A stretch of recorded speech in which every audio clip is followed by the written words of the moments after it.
Raha anisany nanohatra ny tetikasa basy Toliara teo aloha ny filoha-hevitry ny antenimieram-pirenena avy amin'ny faritany Toliara Tinoka Roberto dia nilaza izy ankehitriny fa efa nisy ny fanatsarana teo amin'ny cahier de charge ny fanarahana tamin'ny basy Toliara. Efa nisy ihany koa ny fanovana ny code minier teto amintsika ary efa nisy ny fanovana ny lalàna mifehy ireo mpampiasa sy mpamatsy vola eto Madagasikara. Ireo rehetra ireo no antony nahatonga ny filoha-hevitry ny antenimieram-pirenena avy any amin'ny faritany Toliara nanaiky ary resy lahatra fa ny tetikasa basy Toliara dia hitondra soa ho an'ny faritany Toliara sy ho an'ny firenena malagasy raha ny nambarany androany. Ny zaho mbola ministre ny fanatanjahantena, ministre coach ny Toliara, dia isan'ny tompon-kevitra zaho tamin'ny suspension ny basy Toliara. Zay aloha tokony hazava. Dia tateorina nisy ny fanatsarana ny cahier de charge ary fatatsika koa fa nisy ny refonte ny code minier izay natao tamin'ny 2023. Nisy koa lalàna la loi sur les investisseurs sur l'investissement à Madagascar 2003-002 ngamba nizy raha tsy diso dia zany rehetra zany nijerena tanatin'le loi sur les investissements à Madagascar anatin'ny article 23 sy 24 dia mijery ny resaky maha-olona dia mijery resaka tontolo iainana. Zany rehetrarehetra zany en perpétuelle évolution, miova ny fandehan-javatra. Za tsy manoatra bontolo ka androany rehefa miteny hoe tsy mety io nefa hitako hoe misy ezaka fivoarana natao tanatin'ilay projet dia mbola mijanona amin'izay hevitriko zay. Za ny fanaovako politika dia rehefa misy hevitra hitako en tant que leader na leader politique any Toliara koa za raha misy hevitra hitako anatsoa an'ilay vahoaka tsy manao fanoherana bontolo zany za fa mivoatra araky ny circonstance misy sy mifivoaran'ilay dossier n'ilay société lehibe ohatran'ireny ny zava-misy. Tsy misy faritra afaka mandroso raha tsy manana orinasa ahafahana mampiakatra ny toe-karena. Taoriana ny fifanarahana tamin'ny basy Toliara dia fantatra fa hiteraka asa manodidina ny 2 arivo hatramin'ny 904 arivo ary hanome 4 tapitrisa dolara isan-taona ho an'ny firenena malagasy ny tetikasa. Raha ny pekady an'ireo mpanohatra dia tsy ilay tetikasa ny basy Toliara no ratsy fa ny fitondrana nanome alalana.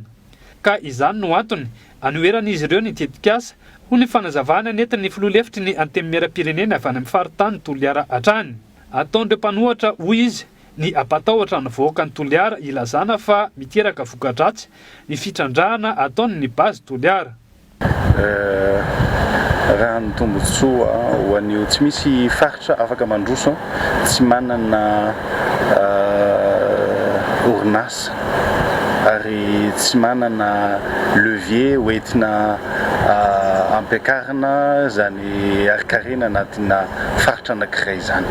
Io basy Toliara io fatatsika fa rehefa natao ny fifanarahana rehetra dia hiteraka asa amin'ny fanombohany 2 asa 904 arivo aorina rehefa mihodina izy dia hiteraka 4 millions de dollars isan-taona ho an'ny commune 10 izay voakasika n'ilay tetikasa.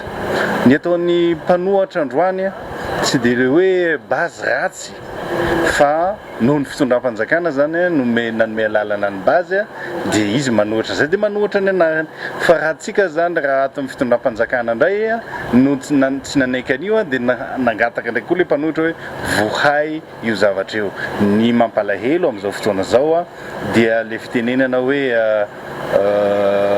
hitondra cancer io, hitondra aretina io, ohatrany hoe atisena zany, ohatrany hoe ampitahorina zany lay sain'ny vahoaka mba hahafahana mamanipuler anazy rehefa avy eo.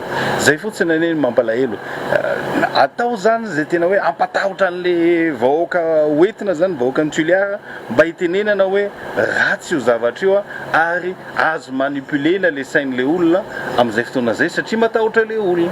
Zay fotsiny fa androany za miteny aminareo fa ny vahoaka ny Toliara anie ka indray mandeha mihinana isan'andro. Mijaly anie vahoaka ny Toliara. Ny extraction minière isan'ny mampandroso malaky za tsy miteny hoe tsy mampandroso ny fambolena tsy mampandroso ny fiompiana fa io zany isan'ny mampalaka le fivoarana raha tena hoe tafita tsara zany ny fifanarana anatin'le extraction minière. Fanoherana botolo no misy eto amintsika fa tsy fanoherana mitsinjo vahoaka. Ho nambarany filoha-hevitry ny anteny miaram-pirenena avy amin'ny faritany ny Toliara. Tsy ny basy Toliara no olana ho an'ireo mpanohatra fa mijery ireo pitikafy izy ireo mba ahafahana manonga mpanjakana raha ny fanazavana hatrany. Ny zavatra misy dia tsotra. Tsy hoe basy Toliara ny problème le mpanohatra fa hoe inona ny pitsikafo atezitra ny vahoaka mba ahafahana manonga mpanjakana.